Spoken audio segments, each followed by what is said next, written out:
Imagine a world at war, where every ship and every soldier counts.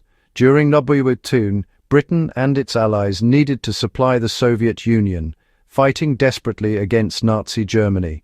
The fastest way to deliver tanks, planes and ammunition was by sea, through the deadly Arctic Ocean.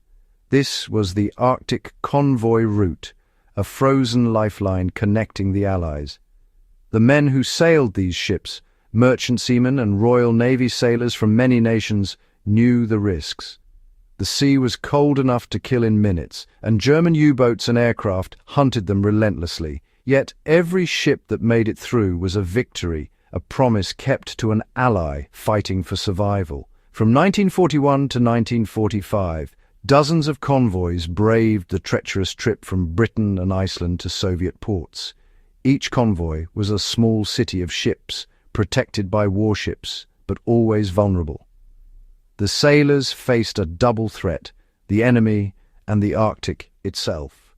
Leaders like Churchill knew the cost would be high, but keeping the Soviets in the fight was essential. So the ships sailed, ordinary people doing something extraordinary. They answered the call, forging a lifeline through the frozen gauntlet of the Arctic. Their courage and teamwork would become legend. The Arctic convoys were not just supply runs, they were battles for survival. Every journey was a test of resolve. The frozen lifeline held, even when hope seemed lost. These men proved that unity and bravery could defy even the harshest odds. Their story begins in the ice. Why risk the Arctic?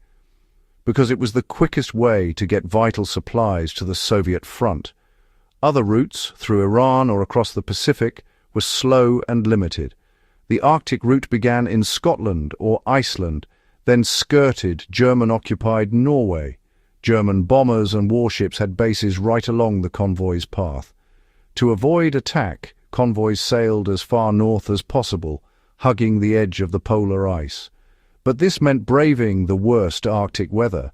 The convoys were squeezed between German forces to the south and impassable ice to the north, a narrow corridor of terror. The enemy knew exactly where to wait. Sailing in winter meant storms and ice. Summer brought 24-hour daylight, making the ships easy targets. Every voyage was a gamble between enemy attack and nature's fury. Each decision, when to sail, how to hide, was a matter of life and death. The path was perilous, but the mission was vital. The Arctic was as deadly as any enemy. Temperatures plunged far below freezing, turning ships into floating icebergs. Sailors fought to clear ice from decks, risking their lives in the process. Storms battered the convoys with waves as tall as houses, smashing equipment and sweeping men overboard.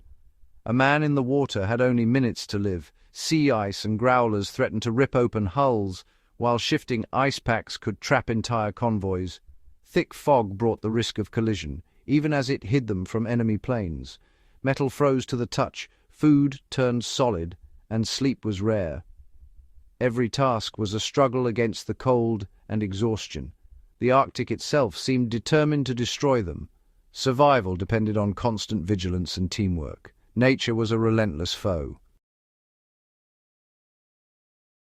The convoys faced relentless attacks from German U-boats, warships and aircraft. Wolf packs of submarines stalked the convoys, launching torpedoes from the icy depths. The threat from the surface was just as real. Battleships like the Tirpitz haunted the route. From the sky, German bombers and torpedo planes attacked in waves. Sailors manned anti-aircraft guns, fighting off attacks from above and below. Explosions and fire could tear a ship apart in seconds. Escort ships raced to protect the convoy, but survival was often a matter of luck. The Arctic route became the most dangerous naval battlefield of the war. Every mile was fought for. The disaster of convoy PQ-17 in 1942 was a turning point.